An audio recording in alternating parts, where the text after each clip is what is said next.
before we start to the next agenda, we will have a photo session. The lecturers and the student, please turn on your camera and sit properly. I will guide you through a photo session with a countdown 1, 2, 3, and we will take two photos. So give your best smile. All right. Okay, are you ready, everyone? ID, please help to the screen set. Okay, starting now. And 1, 2, and 3. And 1, 2, and 3. Thank you for the best smile. And now it's our pleasure to invite Ibu Ratna Marta Dewi, SAMICC, Head of the Public Financial Accounting Department, to deliver her welcome speech. Ibu Ratna, please proceed. Okay, thank you Bu Vivi. But Bu Rida dulu saja ya duluan. Monggo Bu Rida berikan sambutan. Okay, many thanks Bu Ratna. Assalamualaikum warahmatullahi wabarakatuh. Waalaikumsalam warahmatullahi Okay, wabarakatuh. good afternoon, selamat siang everyone. The Honorable Head of Public Financial Accounting Study Program ya.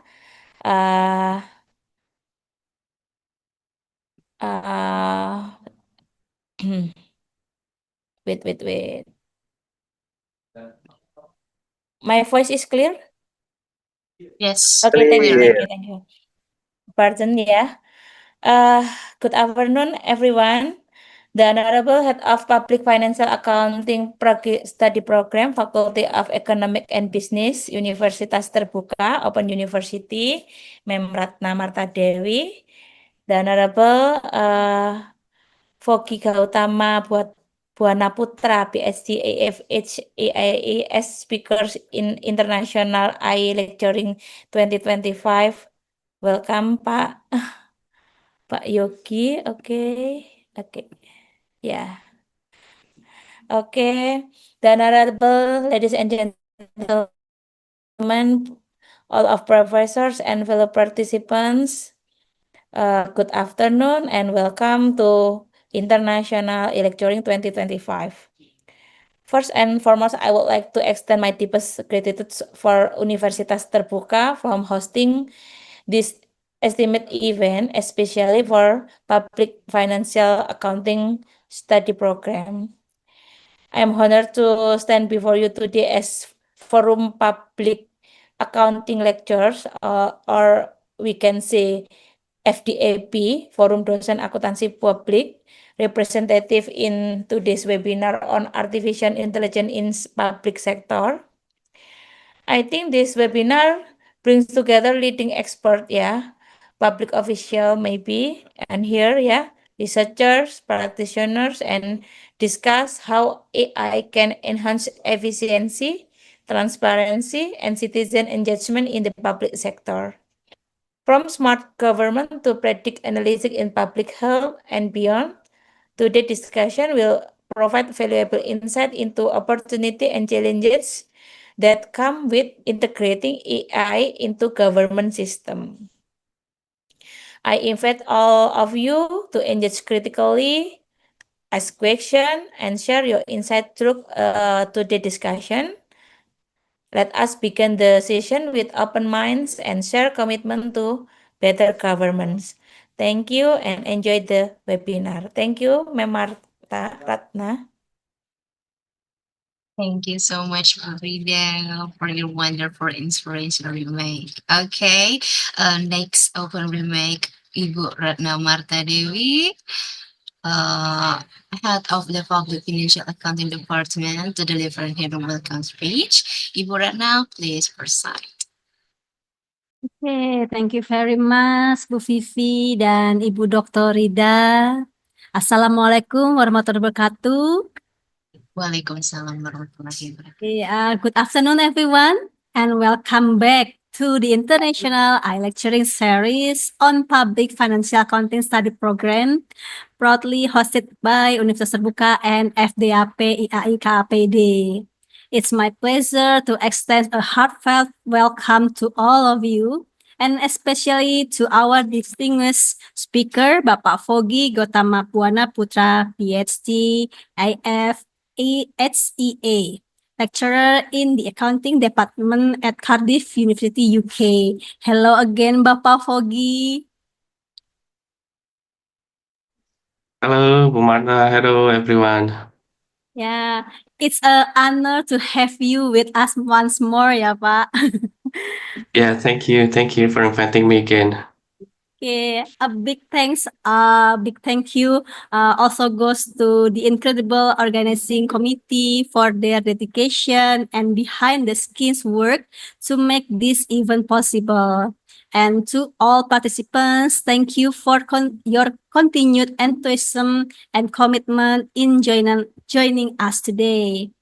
Today marks day 2 of our international lecturing series, and we are excited to delve deeper with Bapak Vogy as he explores an especially timely and thought-provoking topic, artificial intelligence in the public sector. This session promises to be even more insightful than yesterday, offering fresh perspectives and real-world implications of AI in government and public service.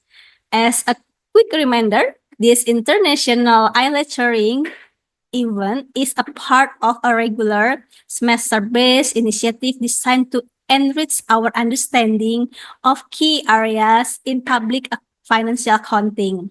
It supports our shared mission to grow as professionals who contribute meaningfully to society, echoing the core spirit of our program's tagline, building public accounting to accelerate better public services.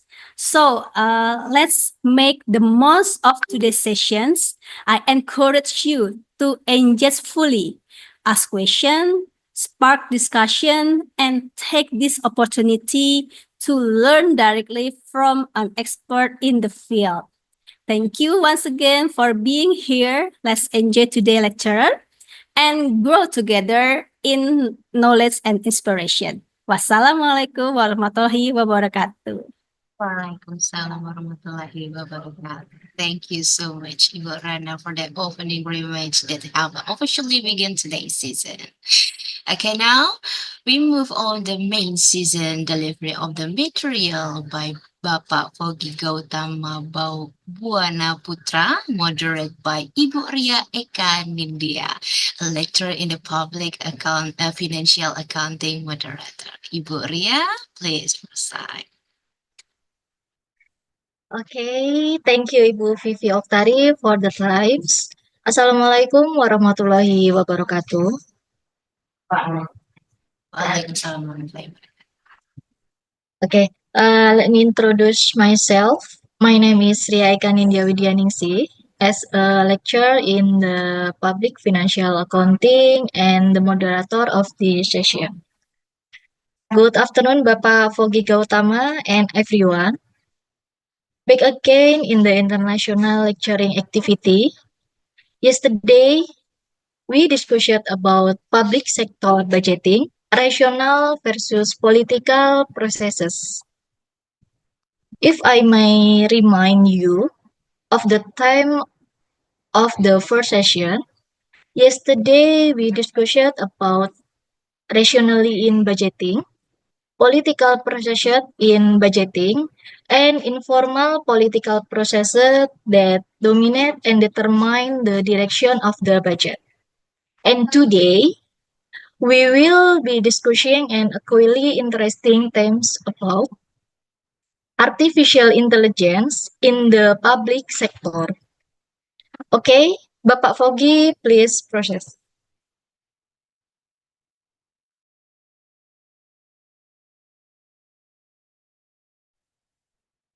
All right. Thank you, Ibu Ria, for introducing me. And then before I start my session today, so I would like to say my gratitude to, of course, the public sector undergrad accounting program at Open University Indonesia for inviting me for the second time. So we had our first session, I think 2 days ago. So we discussed about the budgeting practices in the public sector. And then I would also like to say my gratitude to, of course, the head of public sector accounting undergrad program, the director, Ibu Ratna, and then also the representative of Indonesian Association of Public Sector Accounting Educators, I guess, FDAP, Ibu Rida, and then all the committee who have worked very hard, I believe, to make these sessions come true.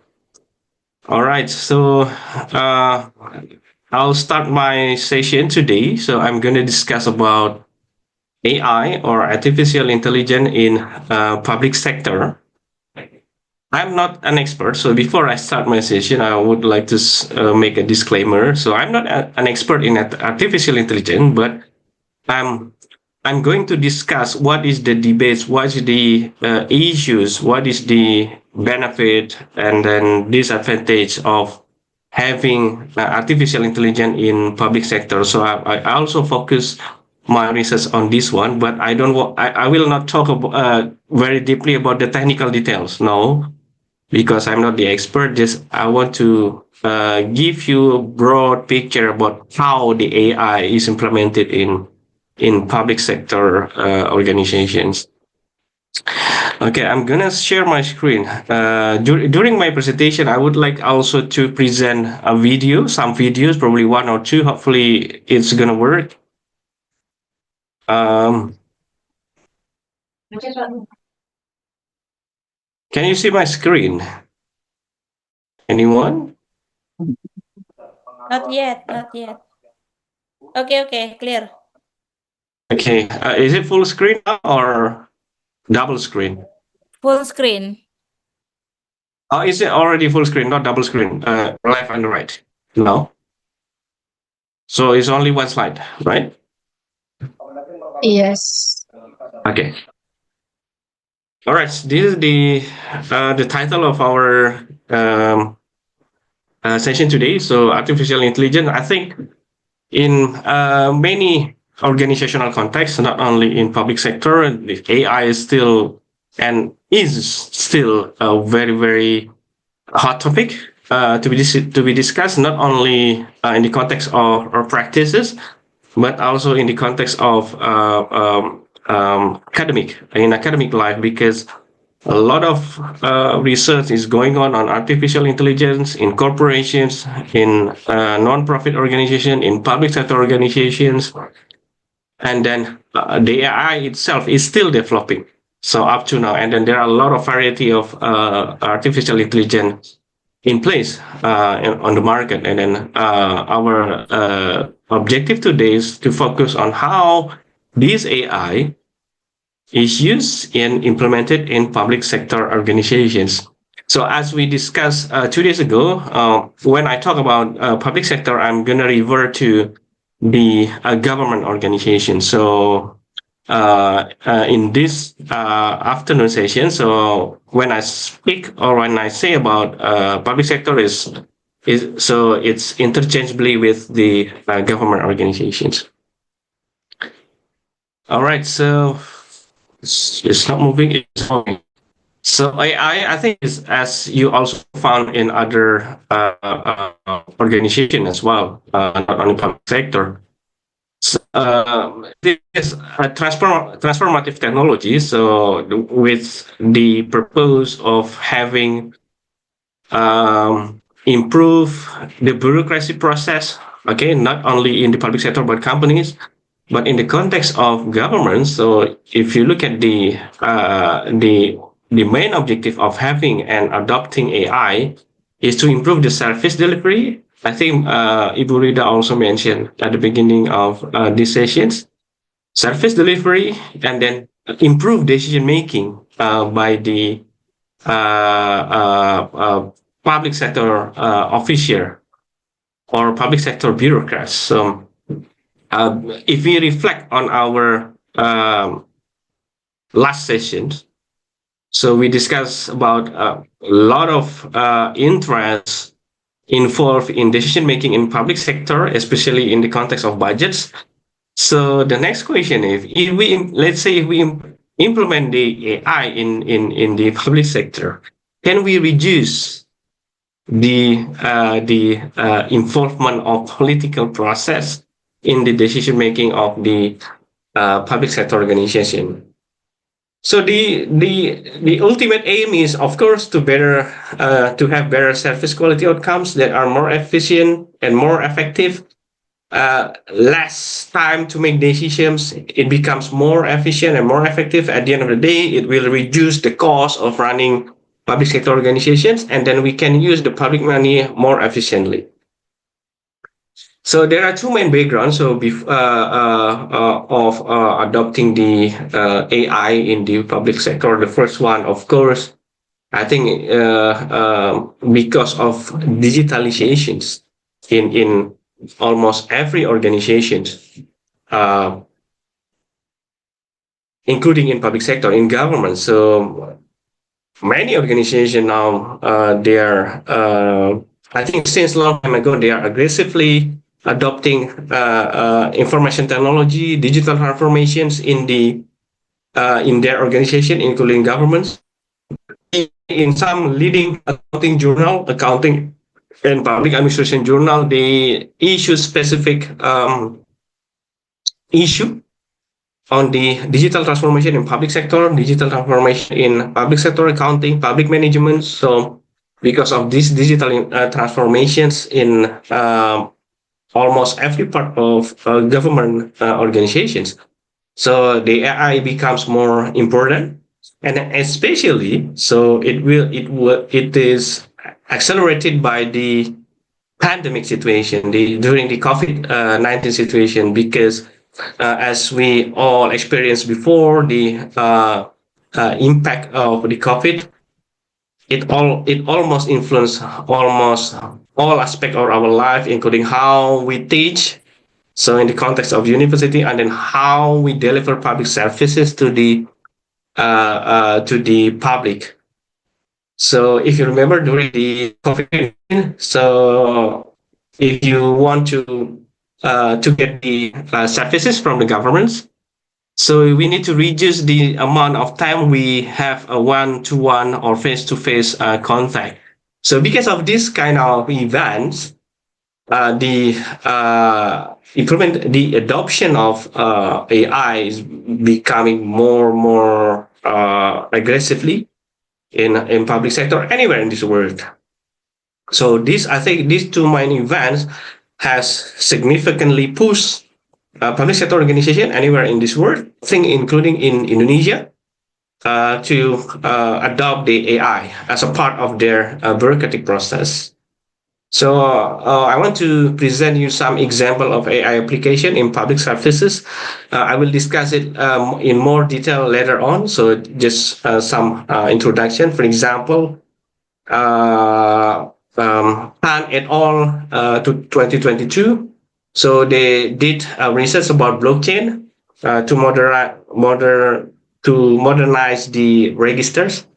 Is probably blockchain. Some of you probably still familiar with the blockchain. So blockchain is like a technology used, for example, the most popular one is the Bitcoin. So blockchain is like decentralized system of database, so that one of the main or major advantage of blockchain is they are not easily manipulated. Even the creator of the blockchain, they claim they couldn't manipulate. So by having this kind of system, so public sector organization is expected to create autonomous. The first one, autonomous process, more transparent process, and of course secure distributed system. So this kind of system is also expected to reduce the possibility of corruption, for example, because everything is automatic, or almost everything, if not all of everything, it is automatic, and then the trail of the process is very, very easily to trace.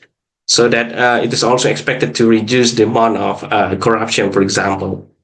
So that blockchain has enabled the removal of intermediaries in public management as trustees, for example, less human interactions, and then replacing them with algorithm confidence systems. This is the one of the example of AI in the public sector.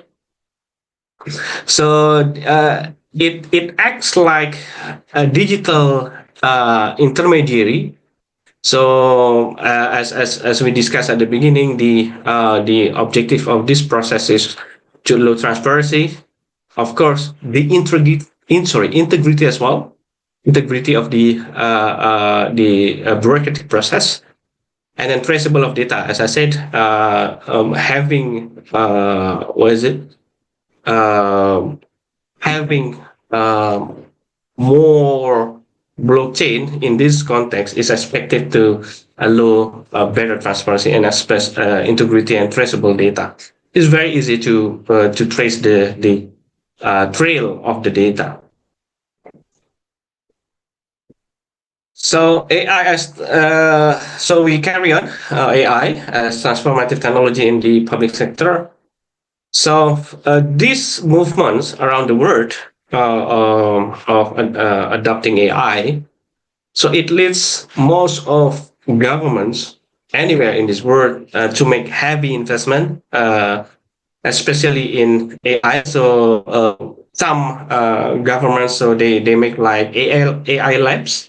So a lab specifically to be built in order to develop their own AI, because in every government, they have their own context, they have their own institutional environment, so that they need, although there are a lot of general AI available on the market, so they need to customize the AI so that the AI system, the AI processes is fit with the organizational processes.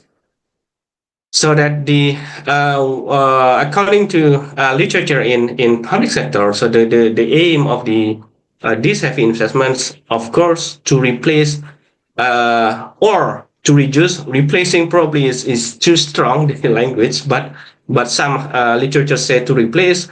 But for me, probably to reduce and then to balance the human decision making through automated decision making. So that the expectation or the intention is, if you have less human interaction, less discretions, the decision of giving public services might be much quicker. For example, you want to, this is very, very common example, probably in Indonesia is relevant, but I don't say this in Indonesia, probably in Indonesia and also relevant to other contexts in other countries. For example, if you want to apply for, you want to build companies, and you want to apply for permission, permission from the governments. So in European countries, including in the UK, so the process is quite simple. So you need just to have like some formal documentation, and then you apply for, you submit the documents in the one government institutions, only one, and then they will be processed in several weeks. That's it. But in some other countries, this process might take months. So sometimes it becomes the bottleneck of the one who wants to open a business, for example, to open a companies. So this is the direct impact of this bottleneck process, this low speed process of bureaucracy. So the indirect impact, if somebody has a lot of money, or somebody has a lot of capitals, and then they are ready to open a business. So opening a business will have, of course, multiplier impact. So this multiplier impact might be hindered by this unnecessary bureaucratic process. So it takes time, all right, to make decision, months. I've heard in the past, in some countries, including Indonesia, I guess, so it takes months to open up a new business. So by having AI, so reducing this bureaucratic process, so because the process is automatic, as long as the database is good, is available, can be executed. So this process might take only probably minutes or even seconds. So one of the best, I always say this when I give lecture about AI or digital transformation in public sector. One of the best countries which have adopted digitalizations, including adoption of AI, is Estonia. If any one of you, probably because this is a public sector undergrad program, if you want to look at the best practices, one of the best practices in the world about digitalization in government, including AI implementation, you can reflect on Estonia. So one of European countries, one very progressive countries, I guess. Most of their bureaucratic process is already replaced by the digitalization, AI, and other digital process. You can easily Google it. A lot of videos, a lot of information about Estonia. So this is a very good example. So one of the example I saw when they fill the tax form in Estonia, it might take only less than 1 minute to get the result and decision. So this is the example of how the expectation of public in the implementation of AI. I move more detail into some example of AI applications. So the applications of AI in public sector. Probably you also find it in some Indonesian ministries or some Indonesian government organizations. So the most common one is what we call as virtual assistants. So it's like chatbots. I think in the context of companies, you've seen a lot of example of chatbots. So if you want to contact in bank, for example, if you want to contact one of the banks, so they provide like automatic chatbots. It's powered by AI. So I think a lot of state-owned banks in Indonesia have adopted this virtual assistant. And in the context of tax authority in Indonesia, I believe they also have, because I've seen them in the website, for example, the DGP or tax authority in Indonesia, I think they also have this kind of virtual assistant chatbots. And then even this is also a good example. If you have heard at the beginning of this year, the tax authority announced, or Minister of Finance announced the what they call as Cortex. This is one of the AI implementation, the example of AI implementation. So Cortex involved a lot of public money in developing the Cortex, but yeah, as you know, you can easily see the news anywhere. So they still face some problems in their implementation. Yeah, you can see why they face this kind of problems. What is the main problems faced by the tax authorities? But this is the example of AI implementations. Yeah, if you implement the AI, it needs some stages. So I will later on discuss, so that we can mitigate this kind of issue like Cortex in Indonesia context. And the second example of AI is pattern detection to improve the information modeling during disaster responses. So this is also research based on some prior research.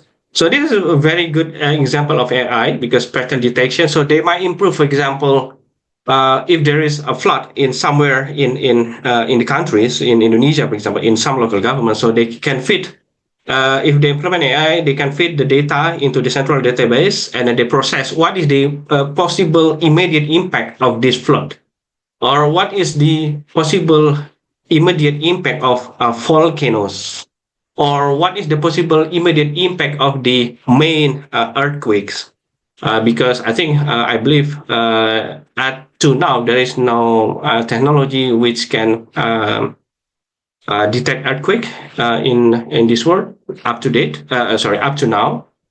But the subsequent event after the earthquake might be predicted. So this kind of modeling can be used by the governments so that they can predict what is the subsequent event, what if the subsequent mitigation they can use.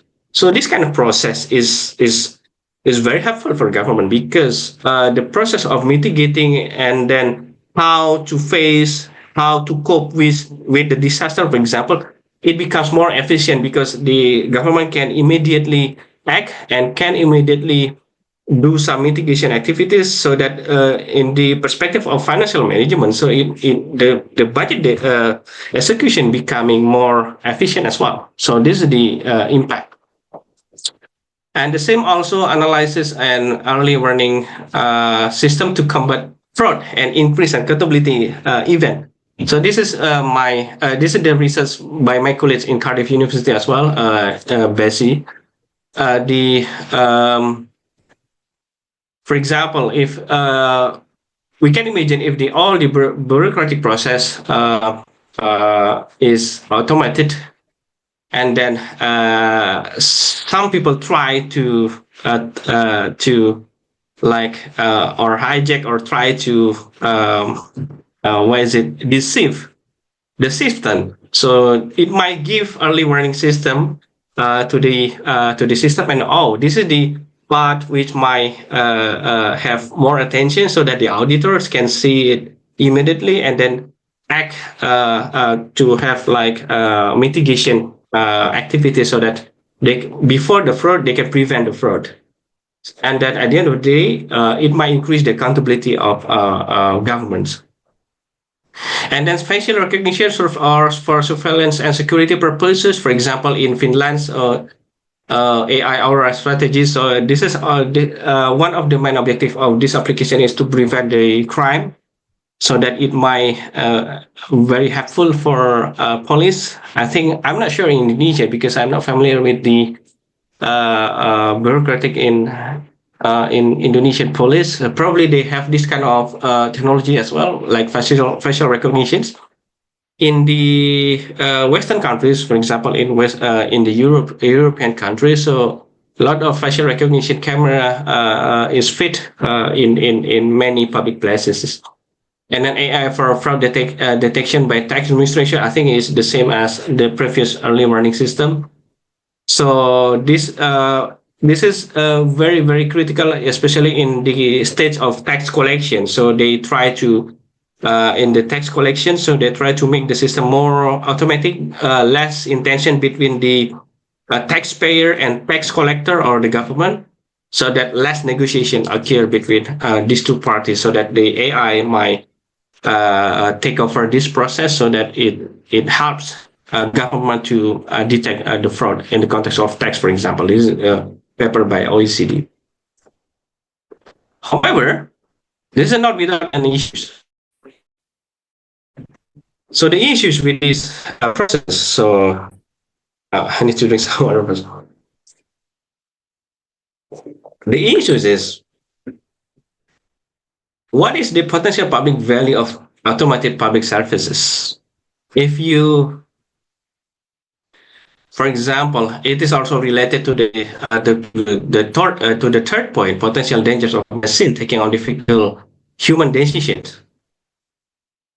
So the public value, providing public value to the public, as you know, providing public value, so it requires also human touch, human decision making, human wiseness. So you need to provide the public value to the public. The simple example is when a government, let's say Jakarta government, for example, Jakarta local government, they want to build like open space, open green space in the center of Jakarta city. And then let's assume that this process, this budget decision making process, is taken over by the AI. But we need to make sure how you train the AI first. First one, how you train the AI. And the second one, what kind of database is available to AI so that you can enable AI to make very efficient decision making and quick decision making. The problem is if the AI is not trained well, or they are not fit, or they are not supplied by good database, so they might make more efficient decision making, but less public value. For example, your intention to make the open spaces in Jakarta City, for example, to make more public spaces, more space for public to make interaction, more space for public to have sport or exercise, for example, so that less stress is expected because of this public space. But from the AI perspective, because of lack of data about this one, lack of train on the AI, so they might reject this decision making because they believe that opening up green spaces in the center of Jakarta City probably is not efficient, so it requires a lot of budget, so that it's better to give more direct cash endowment, for example, to the local people. So this is the potential issues of automatic public services decision making. This is the issue. But if we have good data, probably they will approve it, the AI. And the next one, still related to the first and third one. What if the human process is taken over by the AI, the human decision making process, and then AI make decision making, and then because of AI decision making, something goes wrong. Okay, let's say AI says, okay, you need to help the poor people first instead of having the open green space, and then this decision goes wrong. The next question: who's going to take the responsibility? So the bureaucrats or the AI? Okay, if you blame the AI, what would the AI do? If you blame the AI, all right, AI is just a machine. They try to think like human. But if you try to blame or to complain to the bureaucrat might simply say, "Oh, this has been done by AI, not us." So they can sometimes to avoid the responsibility of taking a decision. So this is the issue. And then more severe problem probably,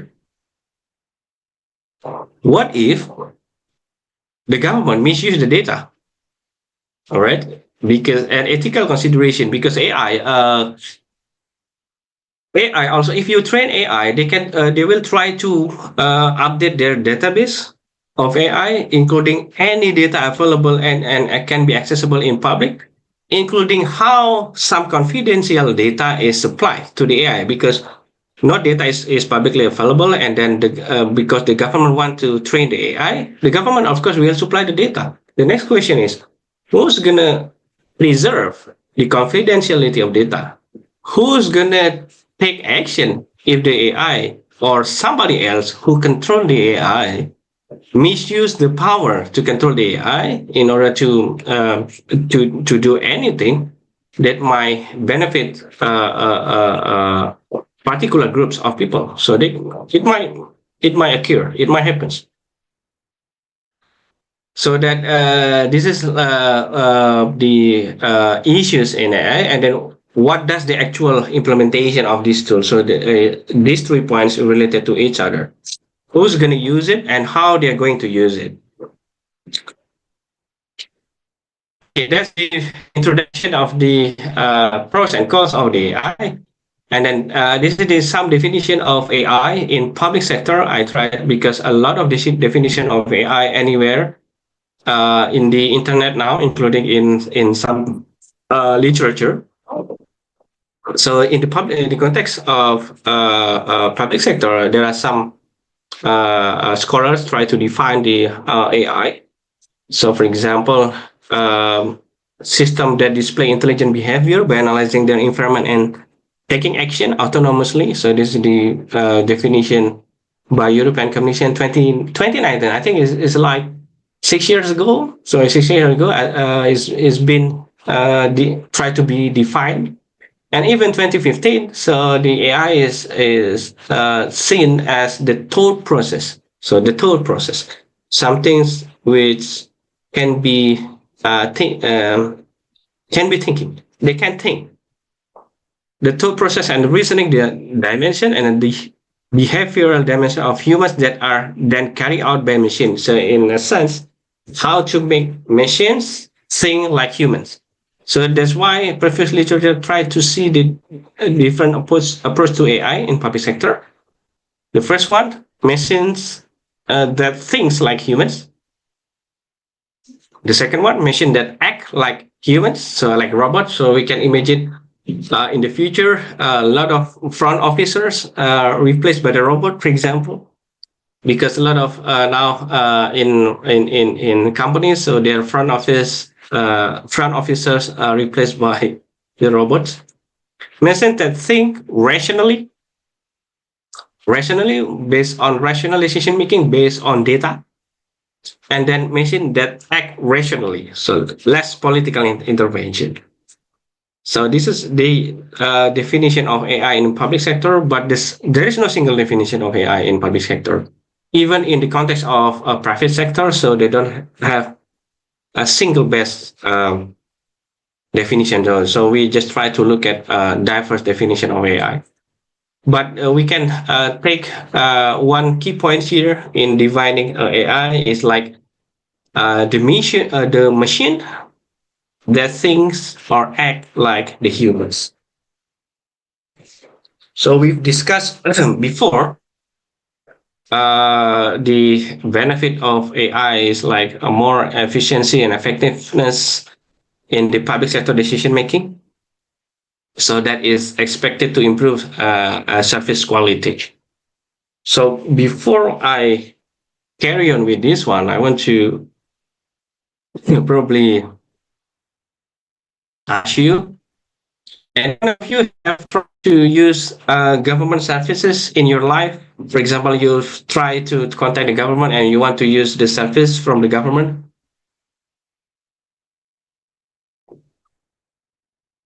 Anyone? Miss Ria, for example, have you tried to use government services? For example, when you make your identity card, e-KTP, for example, have you tried to use? Miss Ria? Yes. Okay, how long it takes? How long it takes the process when you apply for e-KTP and then until it is issued? How long? Idea? Langsung bisa jadi di hari itu sih, Kak Vogy. Oh, this is okay directly. So that's a good one. So is direct service. The outcome is at that day. Is there any other service you have tried to use? Yes. Jadi waktu proses iktp itu langsung bisa jadi di hari itu dan prosesnya sangat cepat ya. Yeah, I think that's the good example of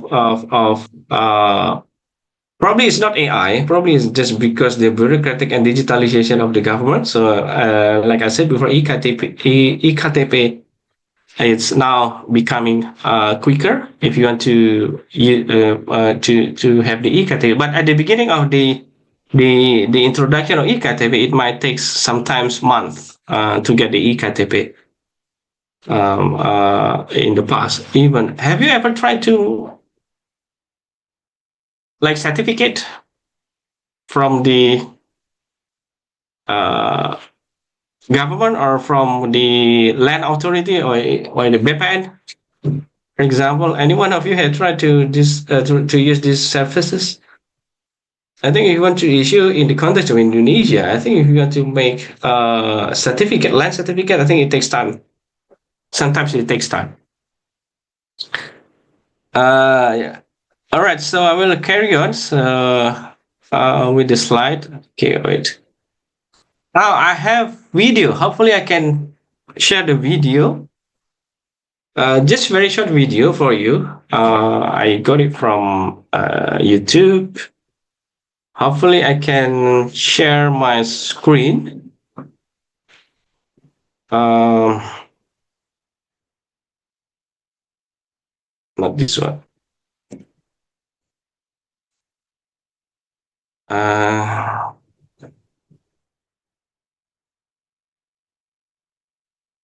can you see the video? Not yet. Yes, that's clear. Okay, okay. This is the video. Just watch very short. Watch the very short video. It is gone for good. It is time. Yet too much of our time is wasted. We're buried in a blizzard of paperwork. Can you hear the voice also? The of video. Meaningful work. This is especially true for government. Documenting and recording information consumes almost 500 million federal government person hours per year, at a cost of over $16 billion in wages. But the promise of a workplace free of drudgery now rings true, even in government. Artificial intelligence is becoming a reality, and it has the potential to change workflow systems forever. Our research shows that AI and automation can help government agencies free up billions of labor hours per year, time that can be refocused on more critical tasks. In fact, we forecast yearly federal government savings from AI to be in the hundreds of millions of person hours and billions of dollars in wages. And the fluidity of AI means customization, from automating tasks to augmenting work, making any task easier. This is the true promise of AI, combining human and computer strengths to do work faster and smarter, even performing tasks impossible before now. Of course, with technology as powerful as AI, careful implementation is necessary. Job loss, de-skilling, and reduced worker morale are potential pitfalls that must be kept in check. But with proper implementation, AI opens up a new world of efficiency and effectiveness. Simply put, AI will help government do the work that needs to get done, so humans can focus on the work that matters.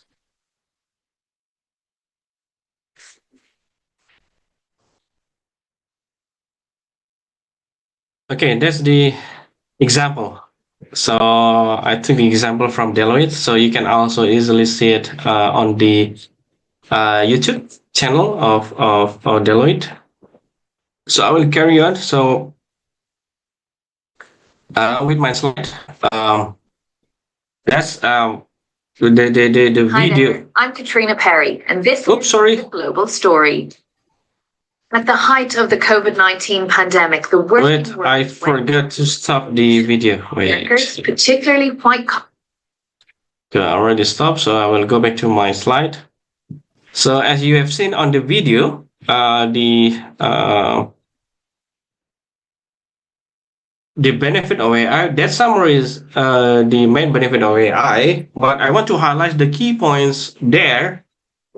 Before we talk about the challenge of AI, I want to highlight the key points on the video. So we need to be careful when we see how AI develop in this world, and we need also to be ready, as the video also mentioned, that it might eliminate jobs, but it might also create new jobs. So both. So it's at the moment it's very difficult to avoid the AI development anywhere in this world, anywhere in our part of our life, including in academic life. You as educator, you as lecturer. So sometimes AI, you work hand to hand and simultaneously with AI. So as long as we can live harmoniously with AI together, so it will empower us. We becomes much better individual by having AI together. So human decision making human wiseness is combined with the powerful of AI, so is becoming more new world, as the video said, new words, better decision making, new jobs. So instead of, for example, in accounting, so it's not because of AI in the past. Even since the accounting information system was introduced in the past, so if you work for a company, is you can barely work based on manual system, debit and credit you use on the journal entry. No, you work based on system. So even since 20 or 30 years ago, you don't work mostly based on manual entry, but it's already systemized. Now is becoming more powerful if we use AI. So accounting profession is more empowered if we can use the AI more wisely and more cleverly. So that's the benefit of AI. The challenge. So as I introduced on the previous slides, the issue of AI, there are also some challenges about the AI. The first one is about data privacy. So as I mentioned before, so there are concerns about data ownership and protections in the public sector. So as I mentioned before, if the government organization try to supply the data into AI, all right, especially the confidential data, because they want to make better decision making, so they supply the data to AI. The next one is, how about the data protection? Who have the access to the AI? And then how the AI will work with our data. For example, all your private data is stored in the AI. So it is very, very critical issues, because it's about privacy. Because what if AI is misused so that you no longer have privacy? Government can access any of your data, including the sensitive data. For example, Chris, for example, because of he has ex-girlfriend, and then this data is already fed into the database of the AI. So it's about the privacy concern. And then in very extreme case, what if the in some other countries, for example, extreme case, so they have some ethnic data. So ethnic data is also very specific and very sensitive issue in some countries. So the ethnic data can be misused for any objectives. Okay. And the second one, of course, the ethical risk. So transparency, fairness, accountability, and potential bias. So AI might have their own bias as well. Okay, to some extent they can be transparent, but if they are supplied with confidential data by the governments, to what extent this confidential data will be open to the public? Let's say if the public want to demand more accountability to the government, can the AI open the data? If not, how to control so the AI so that it is not open or it is not misused? And then AI itself can be also biased, potential bias. How it becomes biased in this context? Probably that's the question, because the AI act rationally, AI less human intentions. So the basic foundation of AI, how the AI work, basically is based on supplied data. All right. Let's say now I have the AI. Now let's say AI is a bureaucrat. AI is a head of government. Let's say they take over the role of head of government. So this AI, now you supply the data only about Jakarta data. So, and then the West Java data. Okay, so these two local governments. But this AI also needs to make decision on all the local government in Java Island, for example. Okay, because they are only supplied with Jakarta data and then West Java data. So of course, the decision that will be produced by this AI will be biased to only to Jakarta context and then West Java context. Why? Because the most of data is supplied based on West Java and then the Jakarta context. No adequate data is supplied about other local government in Java Island. So this kind of data supply is also can also make the AI make a biased decision making. That's the very simple one. Probably not the AI itself, but how we supply the data so that it might become biased to some extent.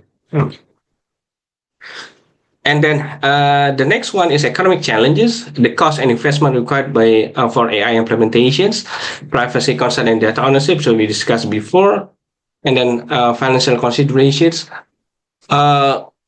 A lot of data, a lot of AI application already in the market now, so you can easily use their services. But in the context of government, the next question of the government, if they want to develop their own AI, is how much money they are going to invest for their AI, because probably some of you might have thought that we can simply cooperate with the private sector or some companies, some AI companies, and then we build the government AI. Yeah, you can do this way, but the risk probably go back to the data and privacy and security. Who can make sure the data is safe, and then that our third-party developer cannot access the data, cannot control the AI. So no one knows. So it depends on the contract. But if the government want to develop their own AI, so they might require a lot of money. For example, in the Indonesian, for example, the Cortex one. So this is example of AI implementation in tax authority in Indonesia. So it requires a lot of money. And then it's not about the concern of privacy, but the concern is also about the successful of developing and implementing the AI. So as we know, there are still some issues about Cortex, for example, in Indonesia. So they are still developing it. So that's the challenge. So I will go more deeper into this challenge, ethical considerations, the epistemic question. So we discussed before the completeness of the data, and then the potential bias we discussed before. So this potential bias might result in unfair outcomes and unintended consequences. As I said before, what if the AI itself is supplied more data about Jakarta and West Java, but not many data available and supplied to the AI about other local government in Java Islands? So the outcomes might be biased and unfair, probably to other local government in Java Island, because because the limitation of the data, AI will make a favor decision making to the Jakarta and West Java only because of lack of data. So these are unintended, probably unfair consequences and unintended consequences of the AI decision making. So availability of data is also becoming more critical in the context of AI. How good you have the data, and then supply it to the AI. And accountability, challenge in holding the individual responsible for AI decision making, as we discussed briefly before. Let's say now bureaucrats hand in hand with the AI make decision making. The previous example, AI took over the decision making, not the bureaucrat. And now let's assume a balanced decision making process between the AI and the bureaucrats of the government. So let's say they make decision, and then because of decision something goes wrong, or because of decisions some group of people or some group of institutions they disappoint with the government decision making. Who's going to take the responsibility? The bureaucrat? Let's say the bureaucrat takes all the responsibility. Would they also blame, or would they also rationalize to the public, say to the public, okay, this is also part of the AI? the blame is not on all the bureaucrats, but also AI. We try and agree to use the AI because of AI limitation, or we cannot make optimal decision making. So this is about accountability issue. Who's gonna take the responsibility and accountability of particular decision making? Let's say if decision making is made by the human, how do you disclose the use of AI so that this decision goes wrong? How you explain to the public, okay, this decision making is based on AI, and then how you communicate to the public how the AI work so that the decision might be wrong, for example. So this is the consideration that needs to be taken into account by the governments, for example. So privacy concerns, so we've discussed before. So in some literature, they also call it as privacy paradox. So the trade-off between the usefulness and privacy of the data supplied the citizen. So in some countries, so you can read some papers on my reference. In some countries, they also provide like two dialogue AI application between the citizen and then the government. So the citizen can also supply their own data to the government, the data about their surrounding or the data about him or herself, and then supply it to the AI. So that as always, the intention of having this data is, I think, is always positive. Is supplying more data to the application and AI to make better decision making, to make the data more complete. But the problem is always the privacy. How you store and use the data later on after the citizen supply the data, so that you can make sure to the citizens that, okay, I ask your data to be supplied to our AI, but we will also make sure that this data is treated rightfully, truthfully, and then this data is also protected by the law or regulation in particular countries, in Indonesia, for example. So an example of citizen engagement is they call it Anna chatbot in Austria. You can Google it. Is so that they try to make a dialogic conversation between the government and the citizen. And then sometimes, if you want to complain with the government, you can also use this chatbot, for example. This is some concerns. Now, this is the dimension of AI in the public sector. So there are three main dimensions especially in developing the AI. So as I said before, there are some dimensions or also the stage of developing data in AI in public sector organizations. So this dimension is expected to improve all related capacity building in public administration by having three dimensions together.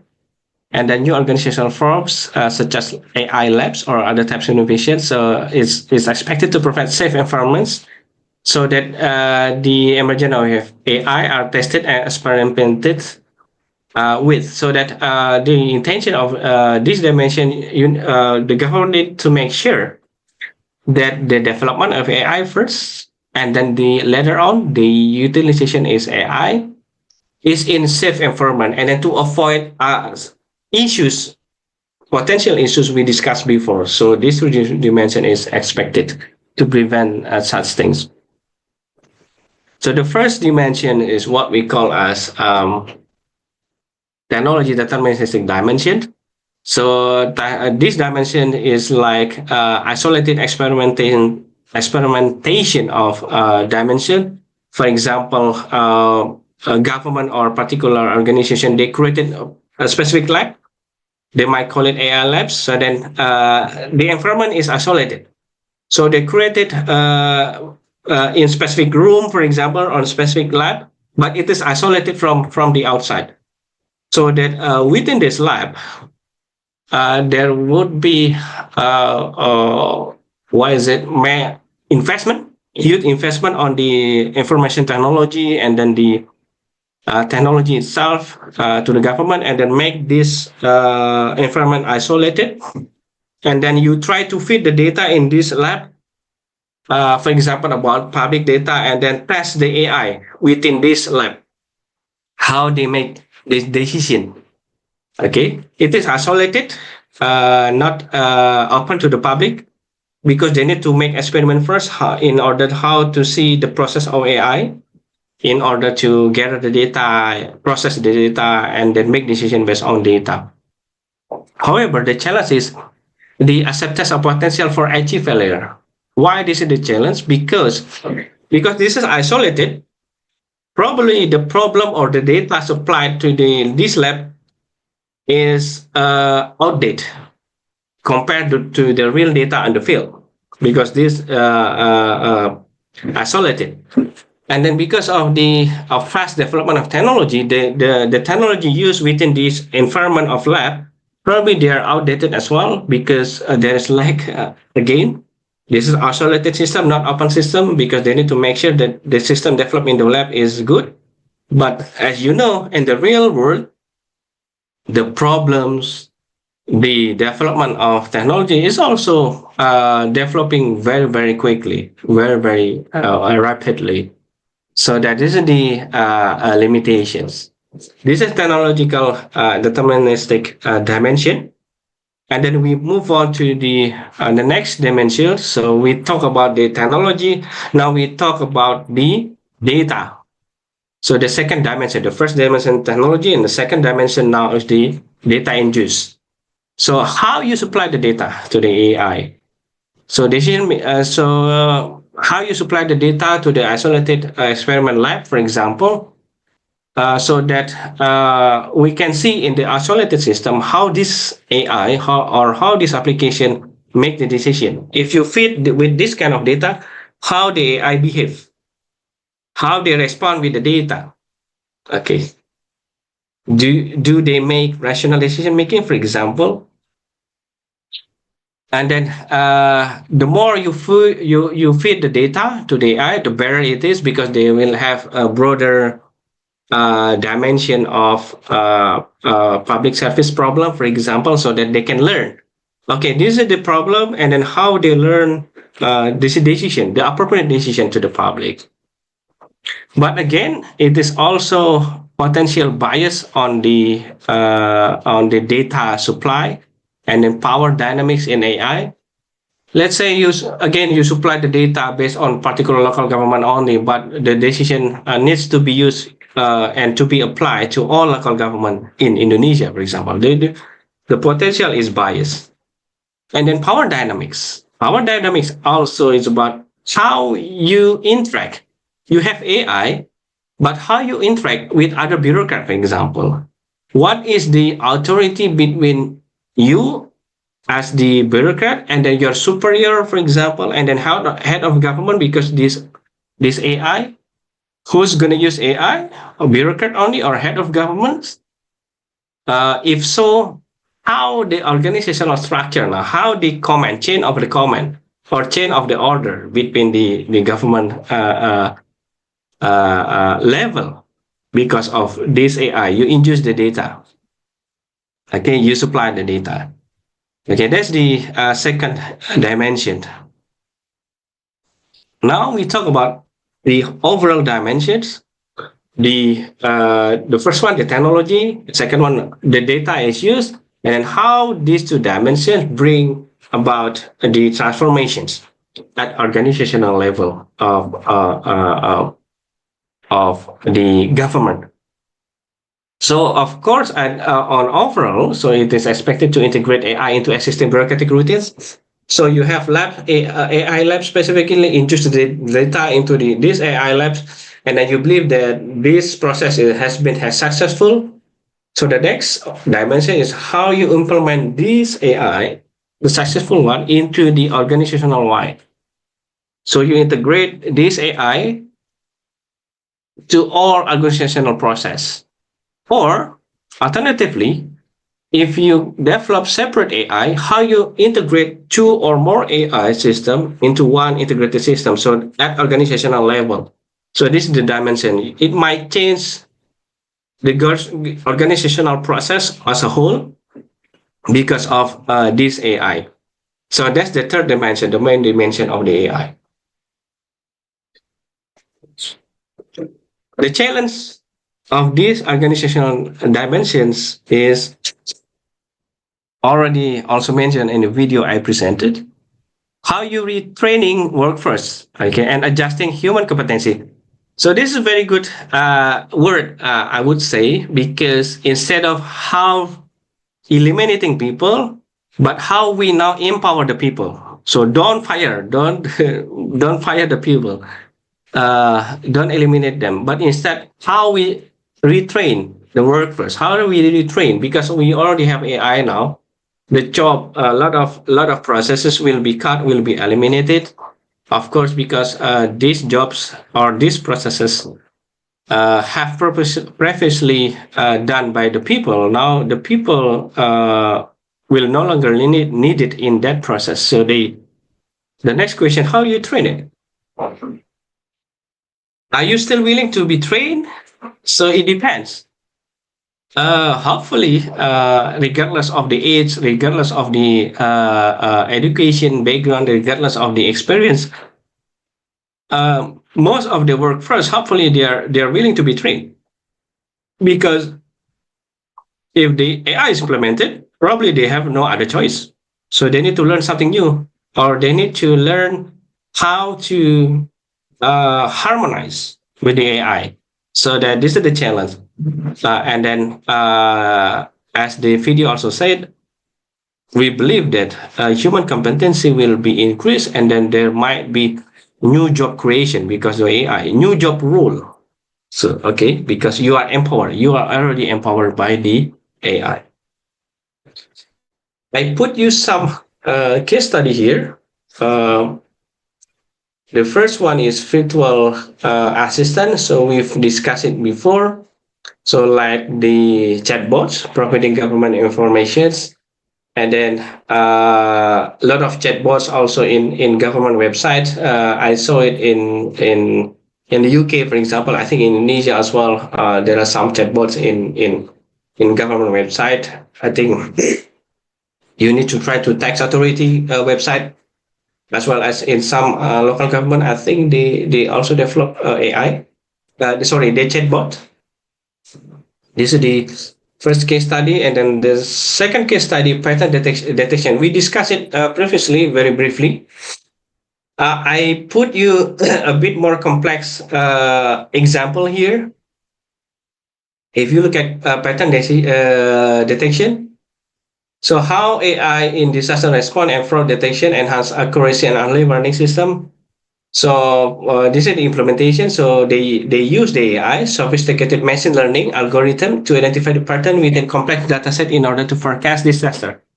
So any disaster which can be forecasted, they will supply the AI machine learning so that they can make early warning system. I think I'm not sure in Indonesia whether they have early warning system, but I'm not sure whether they already have I'm not sure whether they have applied the AI, because a lot of very complex data set can be combined with AI, and then they make this decision based on this complex data set instead of using human to process this complex data set. This is very, very good for government organization, actually, because the impact of this pattern decision could also be even in the planning stage of the budget. So let's say they can predict in advance some natural disaster, or forecast some other disaster, so they can make a more efficient budget. In which area that is more prone to the disaster, so that they can supply, or they can allocate more budget to that area, or they can supply more budget into particular activities that is more important to particular disaster, because they can predict the data of the potential disaster. So they can use that system. So it's very, very efficient process and good budget planning in this context. And then good mitigation. Let's say if the disaster occur, so they can save more money because they are well prepared, and then they can save more lives. So they can warn the people immediately that, oh, you can make you can the local citizen, please, during this time, please evacuate yourself to more safe or safer location, so that you can avoid to be affected by this disaster, for example. So this is very good and very efficient process, I believe. And more simple example is traffic management. So in AI application in traffic management is expected to reduce the efficiency and congestion. I think this is also relevant to Jakarta, because Jakarta is very congested area. So that with the AI, there will be many cameras around the city, and then the data from these cameras are then supplied to the AI, so that AI will operate and then will manage the traffic light, which one is most congested area, so that they can manage the they can manage the traffic light, so that it is expected that the congested in the particular area because of traffic light can be reduced, so that they can the signal is very, very real time. So this is the AI. Another example of this traffic management is how to reduce the incident management. For example, they got some sensors in the camera, and then in some highway or motorway area, or this is very congested in some areas, so that they can the data supplied by the AI to the authority, to the police, for example, to the police, or please tell the citizen that please avoid this area because of potential natural disaster. So combined with other AI, or simply because of this area is very prone to incident, because there are a lot of event in that area. A lot of people cross the road because of this event, so that people should avoid to pass this particular road, for example. This is because of the AI.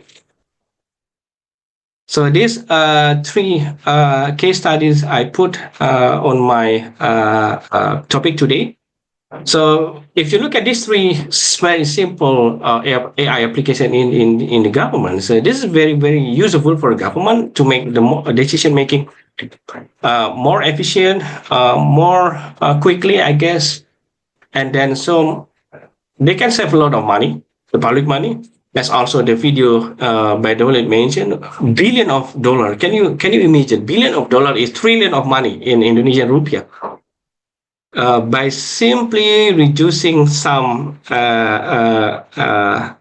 documentation process in the U.S. government, you can see the examples. Can you imagine if we can make more use of AI, of course, in good way, in some other local government affair or some other state government affairs, so that we can make the process more efficient and less intervention from political interest, for example. So yeah, I think that's the end of my lectures this morning. So if you have any question, just feel free to ask me, and then I will give the floor to the moderator. Thank you. Okay, thank you, Bapak Vogy. We have learned about AI as a transformative technology in the public sector. AI to explore the possibilities of replacing human decision making to automated decision making, especially for public sector. Definition, benefit, and issue of AI for the public sector. Challenges and dimensions of AI implementation in public sector.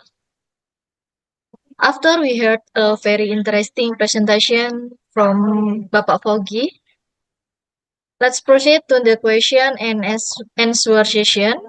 For the first session, we open three questions for three people. Those who want to ask question can raise hand or chat in the room.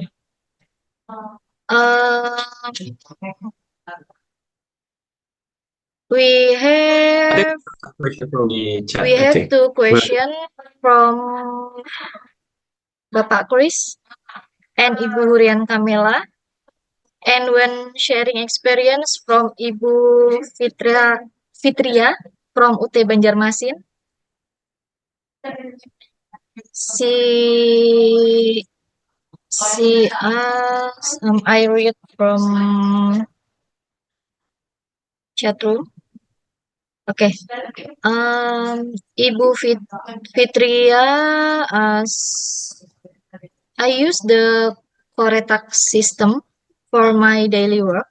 In the beginning, Coretax was very troublesome to apply because of the severe loading, but now it's pretty good, and honestly, it makes it easier for us as citizens to carry out our tax obligation because we can access it from anywhere and anytime. I just want to share.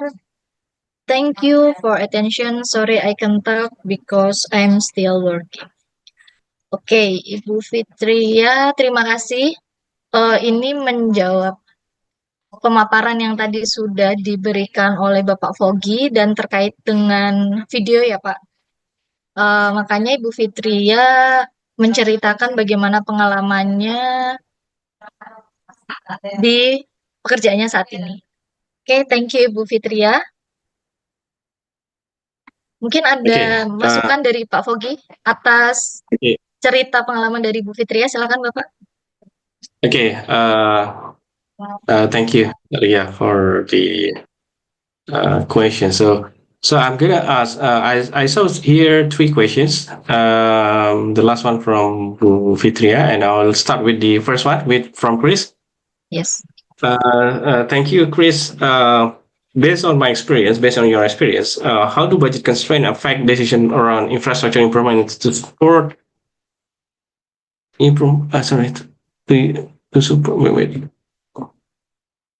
to support AI in Eastern Indonesia, especially in East Nusa Tenggara, Papua, and related definition policy of our government. So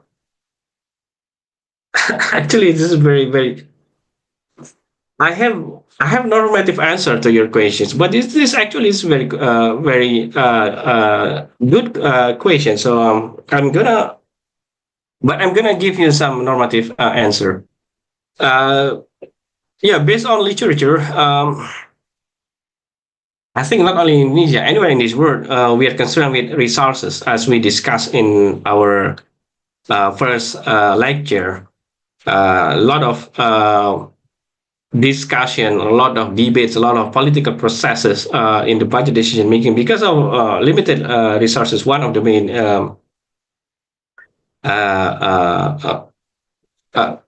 I don't want to say the negative thing, is one of the main arts of the budgeting process, I would say.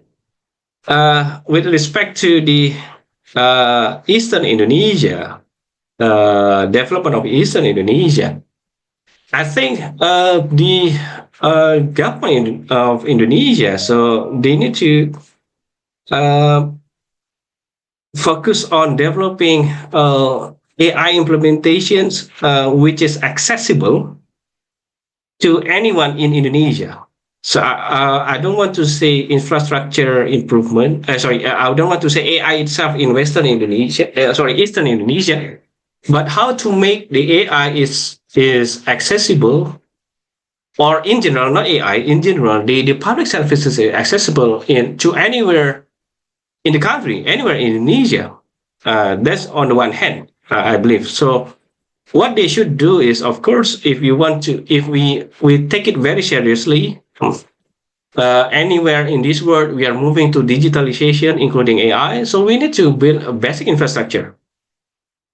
I'm not sure, for example, can you access internet in anywhere in Papua, for example? I'm not sure because I haven't been to Papua, honestly. I haven't been to Papua, but in some remote area in Papua, can you access internet, for example, in order to get the digital services from the governments? If you cannot um, apply or you cannot use the government electronic government services because you don't have adequate information technology background, so how could you access it? So that's the first one. So you need to build infrastructure, of course, IT infrastructure anywhere in the country. That's the very basic one. But as you know, I will go back to your questions. It's because of budget constraint. To date, as you know, in Indonesia government, they undertake more budget efficiency policy. So they want to make more budget to make the budget more efficient. But I believe, based on my positive view, I hope this government efficiency, because they want to make efficient in some inefficient government processes, I hope that the result of efficiency will be used to develop this kind of infrastructure as well, as you asked me. So the government efficiency, my view is the process of government efficiency to cut down inefficient processes. I hope it will be used to have more investment in some fundamental area, like you said, more investment, more capital expenditure in the more remote area, in more eastern Indonesia, so that they can they can earn equal services by the governments. So that's my first thought on the one hand. On the other hand, honestly, managing Indonesia is not easy. So any president in this world, not only in Indonesia, any president in this world, managing Indonesia is not that easy. If we compare, I don't want to be pessimistic, but on the one hand, I want to be optimistic, but on the other hand, I want also to be pragmatic. It's not easy to manage Indonesia. Can you imagine? UK, for example, UK is the size of the UK, I think, is very similar to Java Island, and they have only like 60 to 70 million people, and then that's the main island of the UK, and they have some islands surrounding the UK, but not many. Indonesia, how many islands Indonesia has? 70,000, more than 70,000. Can you imagine? That's the number of islands which are identified. I'm not sure whether all island has been identified. So can you imagine? Indonesia is not only about Java. So we have 5 or 6 major islands, biggest islands in Indonesia, and then surrounding by smaller islands. For example, myself, I was born and I was raised in West Nusa Tenggara, NTB. I was raised there. I was born. I did my junior high school, senior high school in Mataram City. So it's a small island, but one of small island out of many islands in Indonesia. Can you imagine how I was raised there, and then I experienced infrastructure when I was a child there. Don't compare it with Java Islands, what is it? Periodical lightouts. When I was a child, I couldn't learn properly when I did my elementary school, because 7 o'clock in the evening they started to turn off the light because of lack of infrastructure. But now it's getting much better.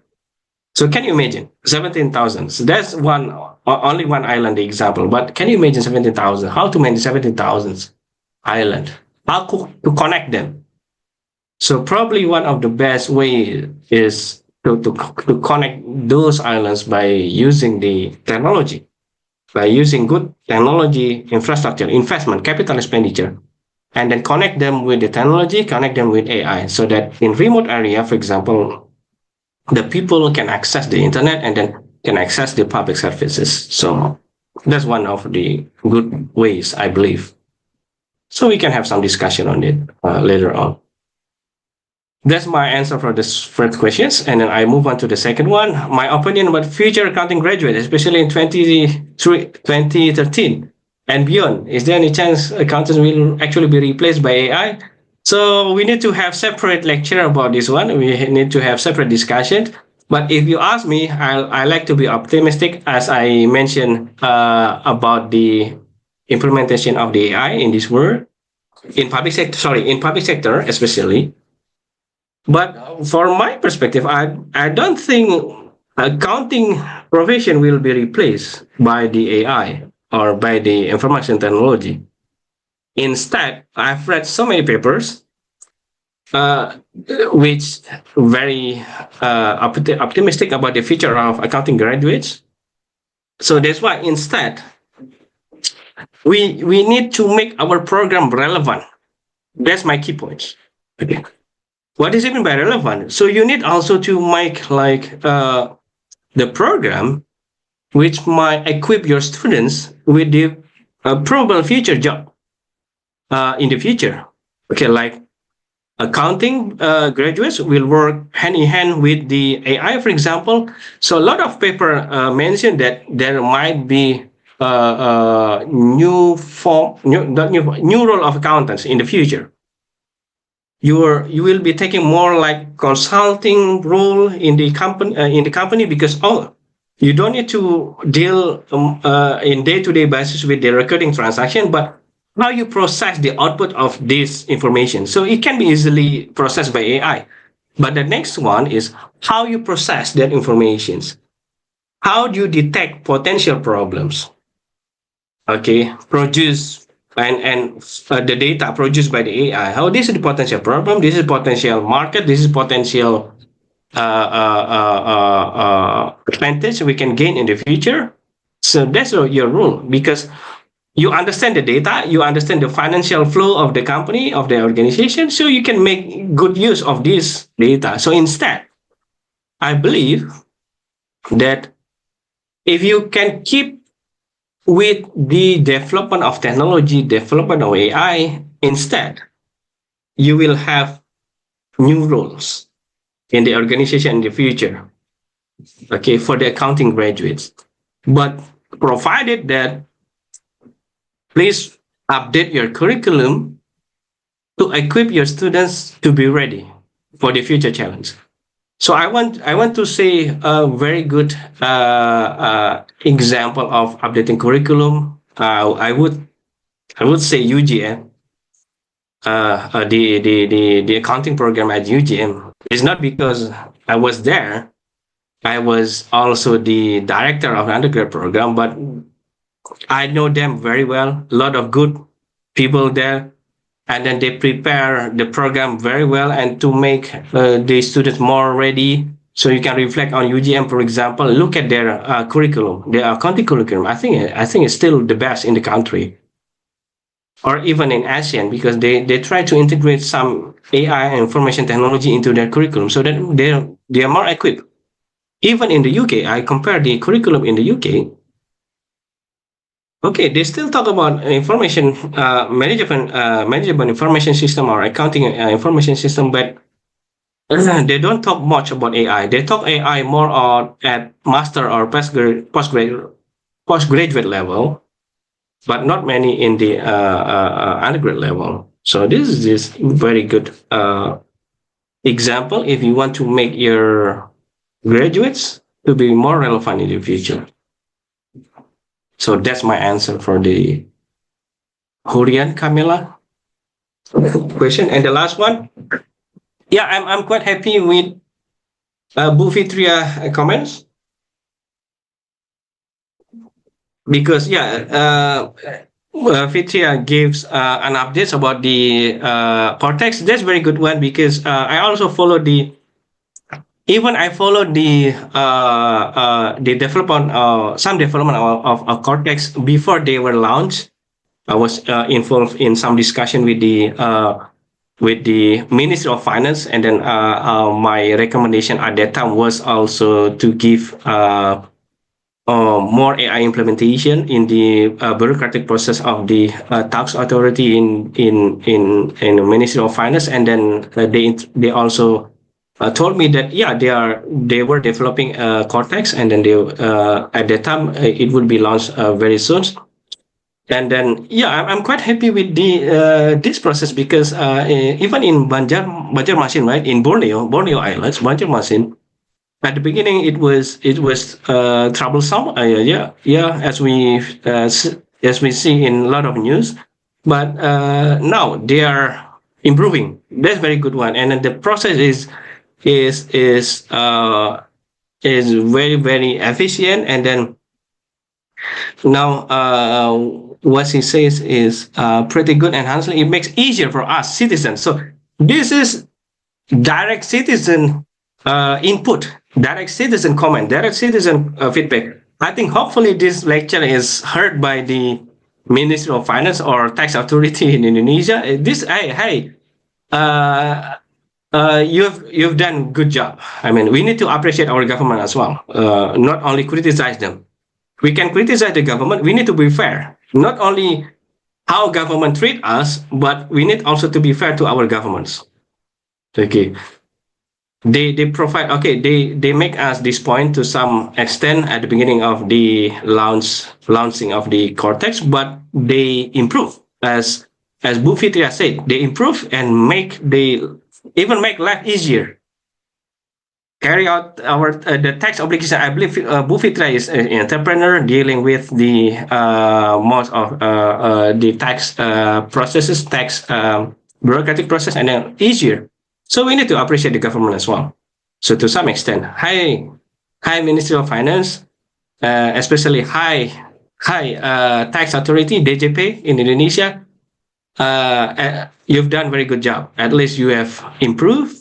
So you bounce back from the falling at the beginning of the launching, and then you bounce back, you improve the system, and then your system is praised by your own customer, by your own citizen. So I need also to appreciate this process because I also gave recommendation of AI in the tax authority. So yeah, thank you, Bu Fitria, for sharing this one. So it could be a good example, and you as a lecturer, as an academic, you can do research in this Cortex as well because yeah, I'm very happy to do research as well in this Cortex development.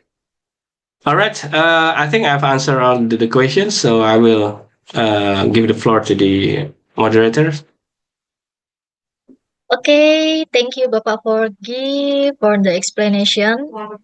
Well, that's enough of our discussion session, and thank you Bapak Vogy for providing material presentation and answer to participants' question very clearly. Next, we show the certificate of the international lecturing activity by Bapak Vogy Gautama Buanaputra. Silakan pada tim IT untuk membantu menayangkan sertifikat narasumber. Okay, please give him a round of applause. Yay, thank you, Bapak Vogy. Yeah, thank you very much again, Ria, as the moderator. I would like also to say thank you to all the committee, especially the committee for this lecture, this e-lecture, and then for the Open University for having me because I was involved in so many activities with Open University since long time ago. I think since 10 years ago, I was invited to write some modules, for example, and then last year I wrote a module as well for Open University, and then today's within this week I was invited in 2 different occasions to give lecture, and I would say thank you to Open University, and please say my greetings to your deans. I think Dr. Mayrani, and then some other colleague at the Faculty of Economics and Business, Open University. So thank you very much for having me. Okay. Thank you, Bapak Vogy. A reminder for participants who want to get webinar materials, please watch the webinar recording again on YouTube channel.